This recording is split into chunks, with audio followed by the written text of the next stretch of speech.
पहले नासा, फिर रूस, फिर चीन और अब भारत क्यों चांद को अपनी मुट्ठी में करना चाहती है पूरी दुनिया। और क्या है वह चंद्रमा से जुड़े कुछ डार्क सीक्रेट्स जो यह स्पेस एजेंसियां हमसे छुपा रही हैं। जानेंगे धरती से चांद तक के इस रोमांचक सफर के बारे में। दोस्तों, भारत के चंद्रयान 3 ने चांद की कक्षा में प्रवेश कर लिया है और 23 अगस्त के दिन चंद्रयान का विक्रम लैंडर चांद की सतह पर सॉफ्ट लैंडिंग करेगा। वहीं रूस का लूना 25 भी चांद की तरफ तेजी से बढ़ रहा है, जबकि साल 2024 में नासा भी अपने एक आर्टेमिस प्रोग्राम के तहत एक बार फिर एस्ट्रोनॉट्स को चांद पर भेजने वाला है और चीन भी जल्द ही एक और मून मिशन करने वाला है। लेकिन अब सवाल आता है कि इन सभी देशों को चांद पर ऐसा तो क्या दिख गया जो चांद पर पहले पहुंचने की होड़ सी मची हुई है, और चांद से जुड़े ऐसे कौन से रहस्य हैं जिनसे पर्दा उठाते ही हमारा चांद को देखने का नजरिया ही बदल जाएगा। जानिए पृथ्वी से चांद तक के इस रोमांचक सफर की कुछ खास बातें। तो दोस्तों, एकदम तैयार हो जाइए चांद की इस रहस्यमय दुनिया के बारे में जानने के लिए। दोस्तों, चांद हमारी पृथ्वी से 3,84,400 किलोमीटर की दूरी पर है, और यदि हम इसका सीधा रास्ता पकड़ते हैं तो लगभग इसी के आसपास में ही हम चांद की सतह पर पहुंच जाएंगे। जबकि चंद्रयान 3 के रास्ते से पहुंचने पर हमें चांद पर पहुंचने में 42 डेज का समय लगेगा, क्योंकि चंद्रयान 3 ने चंद्रमा की तरफ जाने का अंडाकार रास्ता चुना है, जिसमें वह पहले पृथ्वी के चक्कर लगाकर चांद के रूट की तरफ बढ़ेगा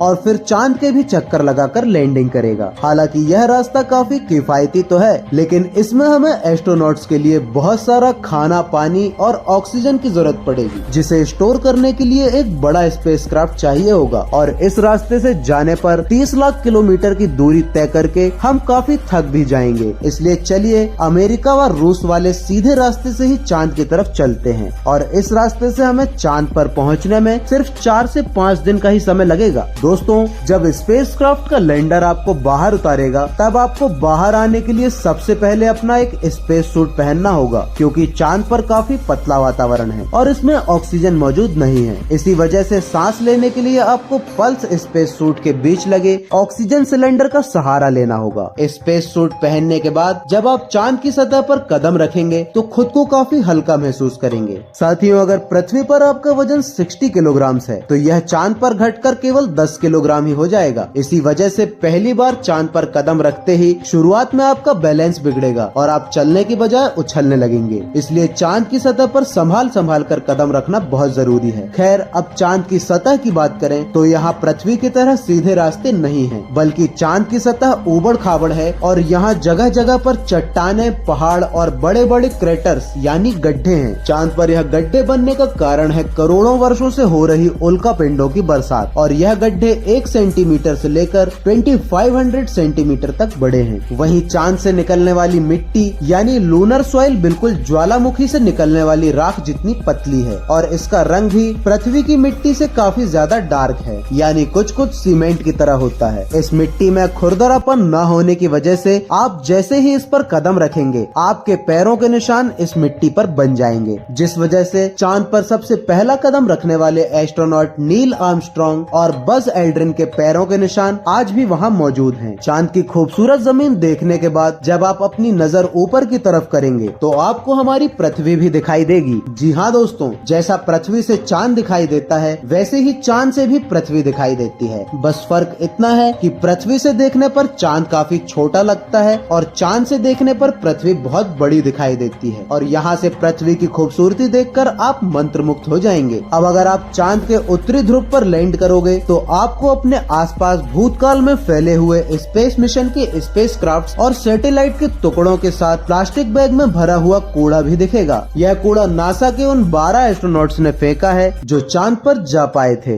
दरअसल उन बैग्स में उनका मलमूत्र और खाने के रैपर्स वगैरह इकट्ठे हैं। वहीं अगर आप चांद के दक्षिणी ध्रुव पर उतरते हैं, जहां 4 साल पहले चंद्रयान 2 क्रैश लैंड होकर गिरा था, तो वह आज भी आपको उसी कंडीशन में मिलेगा, क्योंकि क्रैश लैंड होने के बाद ना तो वह बारिश और ना ही किसी तूफानी बवंडर से रूबरू हुआ है। अब दोस्तों, आप तो यह जानते ही होंगे कि स्पेस के सभी सेलेस्टियल ऑब्जेक्ट्स पर अचानक उल्का पिंडों की बारिश हो जाती है। यह तो अच्छा है कि पृथ्वी की मैग्नेटिक फील्ड इन उल्का पिंडों को या तो साइड में ढकेल देती है, या फिर ग्रेविटी और एटमॉस्फेरिक हीट इसे धरती पर पहुंचने से पहले ही जलाकर राख कर देते हैं। लेकिन चांद की मैग्नेटिक फील्ड पृथ्वी के मुकाबले काफी कमजोर है और यहाँ पर वातावरण भी मौजूद काफी कम है। इसी वजह से चांद पर लगातार पर उल्का पिंडों की बारिश होती रहती है। ऐसे में कोई भी उल्का पिंड गिरकर आपको पल भर में मौत के घाट उतार सकता है। इसलिए आपको उल्का पिंडों पर नजर लगाए बैठे कमांड सेंटर के वैज्ञानिकों से लगातार संपर्क बनाए रखना होता है। एस्ट्रोनॉट चांद पर एक फ्लैशलाइट स्पेस सूट पहनते हैं जिसमें साउंड वेव्स ट्रेवल करवाने के लिए नाइट्रोजन और ऑक्सीजन की मदद से पृथ्वी वायुमंडल बनाया जाता है। साथ ही उन्हें एक माइक्रोफोन वाली हेडफोन भी दी जाती है जिसके जरिए यह अपने साथी और कमांड सेंटर की आवाज सुन सकते हैं और उनका जवाब भी दे सकते हैं। अब दोस्तों, चांद पर अपने काम को पूरा करके जब आप सोने जाएंगे तो वहाँ पर आपको सूरज की रोशनी नींद से नहीं जगाएगी, क्योंकि चांद को अपनी धुरी पर घूमने में 28 डेज का समय लगता है। इस वजह से चंद्रमा पर एक दिन लगभग 14 डेज का होता है और 14 डेज की रात होती है, यानी कि वहाँ एक दिन और रात पृथ्वी के 28 दिनों के बराबर होता है। ऐसे में अगर आप दिन के समय चांद पर गए तो 24 घंटे ही आपके आसपास उजाला होगा और सोने व जागने के लिए आपको पृथ्वी के समय का इस्तेमाल करना होगा, क्योंकि आपका शरीर उसी तरह से काम कर पाएगा। बता दें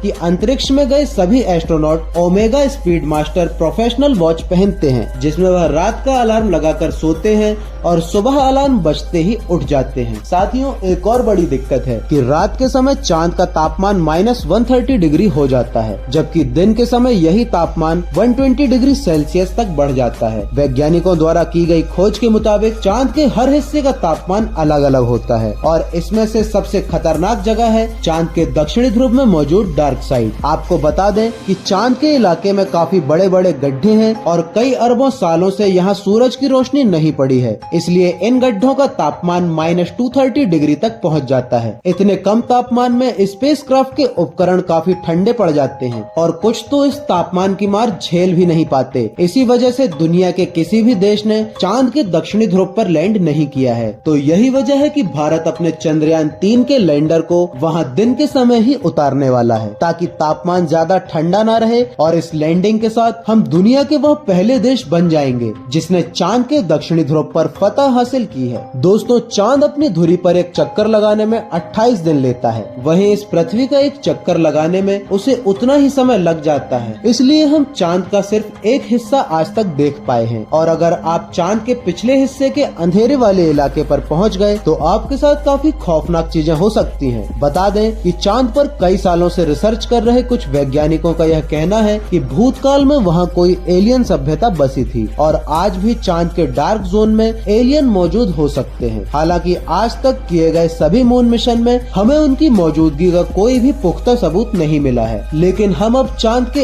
इस रोमांचक सफर को यहीं पूरा करके स्पेसक्राफ्ट में बैठकर पृथ्वी पर वापस लौट आते हैं और यह जानने की कोशिश करते हैं कि वैज्ञानिकों को आखिर चांद में इतनी दिलचस्पी क्यों है। तो दोस्तों, इसका मुख्य कारण यह है, आज से करीब 450 करोड़ साल पहले जब एक ग्रह पृथ्वी से आकर टकराया था, तब पृथ्वी का एक हिस्सा टूटकर धरती से लगभग 4 लाख किलोमीटर दूर चला गया और पृथ्वी की परिक्रमा करने लगा, जिसे हम चांद के नाम से जानते हैं। यही वजह है कि उसके क्रस्ट में पृथ्वी के कई महत्वपूर्ण खनिजों की मौजूदगी हो सकती है। दोस्तों, अंतरिक्ष में चांद ही पृथ्वी के सबसे करीब है, इसलिए भविष्य में वहां जाकर बसना हमारे लिए काफी किफायती साबित होगा। वहीं यहाँ पर लूनर स्टेशन भी बना सकते हैं। इन्हीं कारणों की वजह से सभी स्पेस एजेंसी चांद में सबसे ज्यादा दिलचस्पी दिखाती हैं। तो दोस्तों, यदि भविष्य में मौका मिले तो क्या आप भी चांद पर जाकर बसना चाहेंगे? आप हमें कमेंट करके यह जरूर बताएं। और वीडियो तो पसंद आया ही होगा तो इसे एक लाइक कर अपने दोस्तों के साथ शेयर करें